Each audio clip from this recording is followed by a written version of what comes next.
Hi, folks. I hope you're well. Okay, now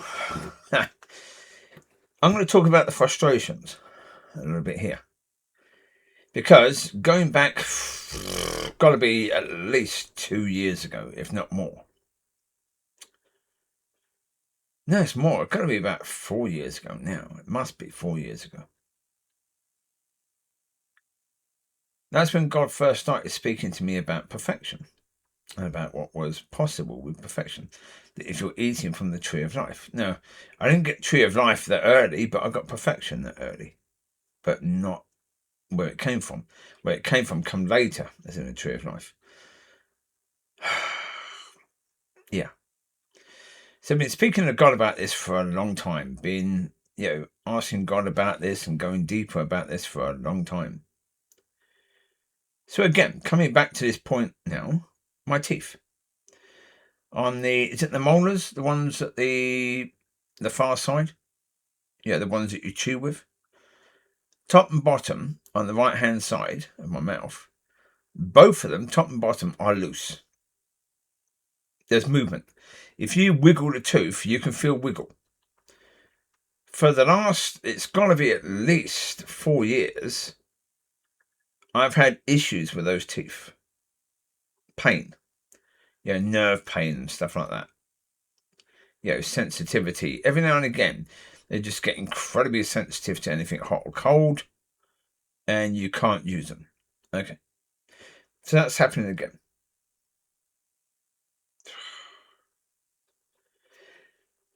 Yeah. It's just a case of waiting for something that may or may not even happen. And actually, having the teeth removed won't make a difference to that. Perfection won't stop if I have these teeth removed. The problem with it is, if I have these teeth removed, that's the side I normally chew from. Pretty soon, I'll have no teeth that I can chew with. And that's just irritating, because I've been waiting for God and believing in God to deal with this for over 4 years now.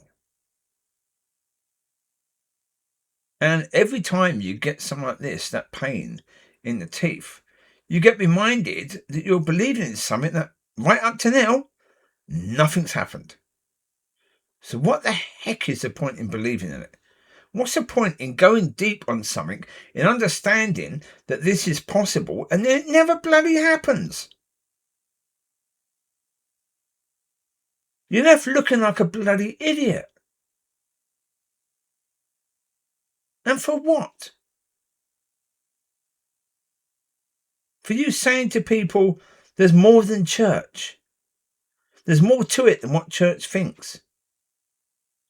Is it possible not to die? Yes. But, goodness sake. Yeah. It's incredibly frustrating, because you're waiting. And the reality is, our stupid level of understanding is that we can think, well, God, wouldn't it be better for you to just leave that understanding, not let me have that understanding until just before it happens? Well, the problem is no, because then you wouldn't understand it. It has to be a journey.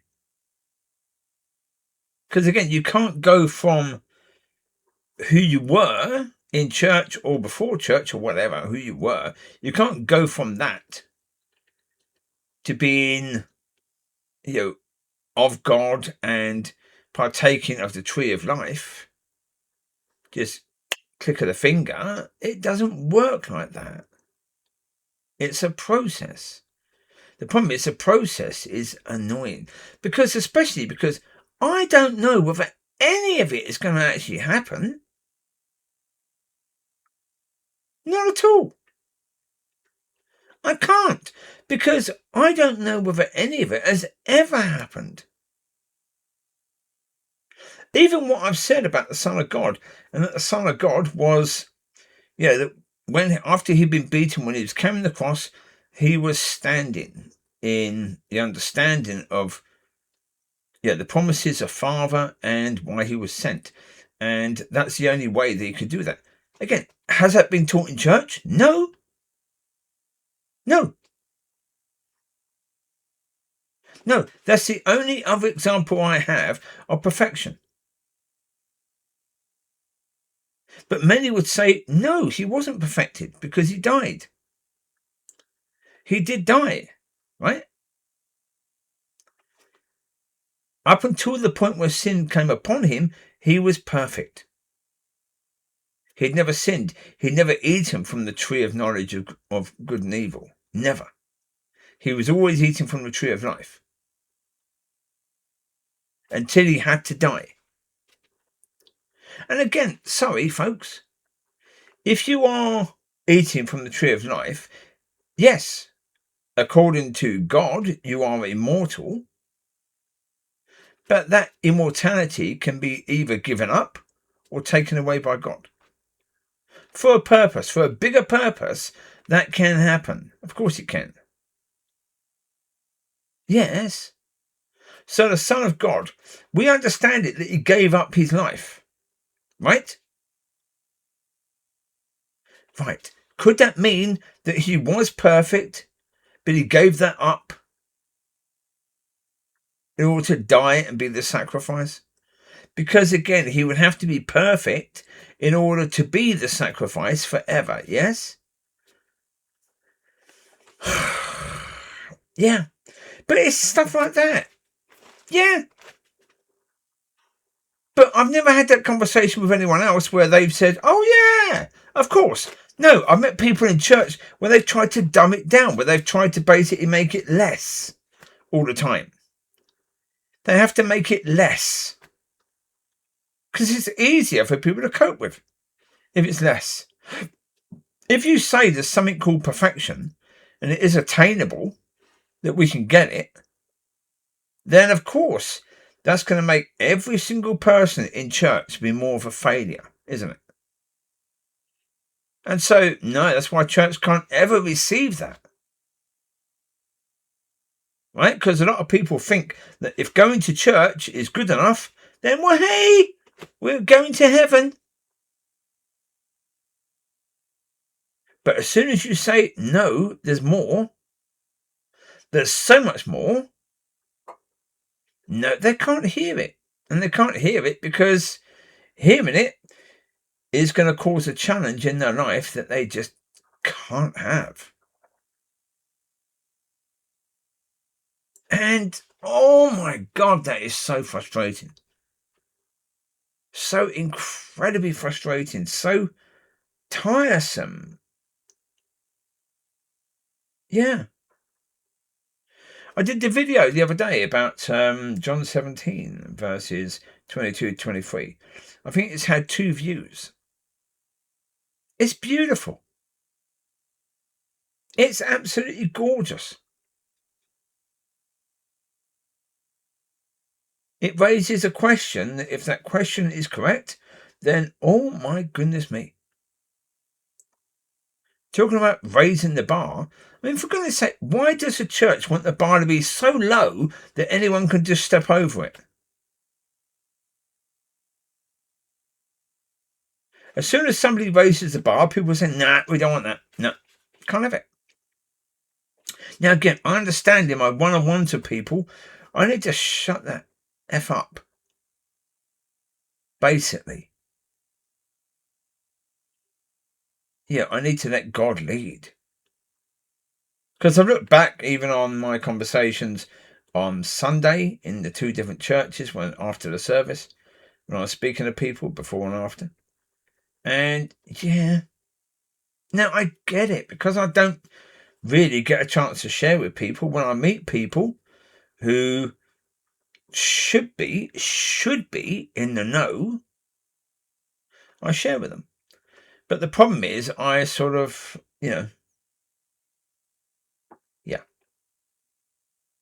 overshare. And I've got to not do that.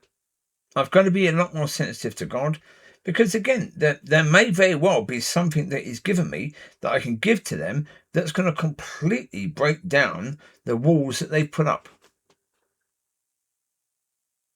But if I'm just giving them that plus a ton of other crap, then that thing that they need is now buried amongst a load of other stuff, which is all true, but not the thing that they need. And so, yeah, I've got to do better. I've got to be prepared better for it. Yeah. Don't know, I will do something. Yeah, next time I go down to a church, which might be Sunday, I will try and prepare better for it. Yeah. I think I need to be mindful of it because it's going to help. If I am, then I'm more likely to be prepared. And so, yeah. The problem is, in the church that I went to, as soon as I got in there and listened to the speaker, what he was doing was more in my mind. Because I've seen it all before, and I knew exactly where he was going.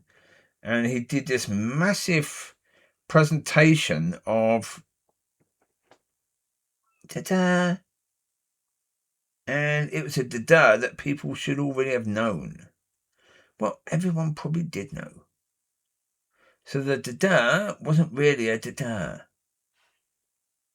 And I knew it wasn't going to be because I knew exactly where he was going. And it was poor. At one point, there was a fork in his message where he could have gone left or right. And as soon as he went in the direction he went in, oh dear, okay. If he'd have gone right, it would have been more about doing things according to God. Yeah, he would have continued on that path, but no, he was taking it down the priesthood, and it was obvious the priest we have in heaven, the Son of God, it was obvious that's what he was aiming at, which again, everyone already knew that.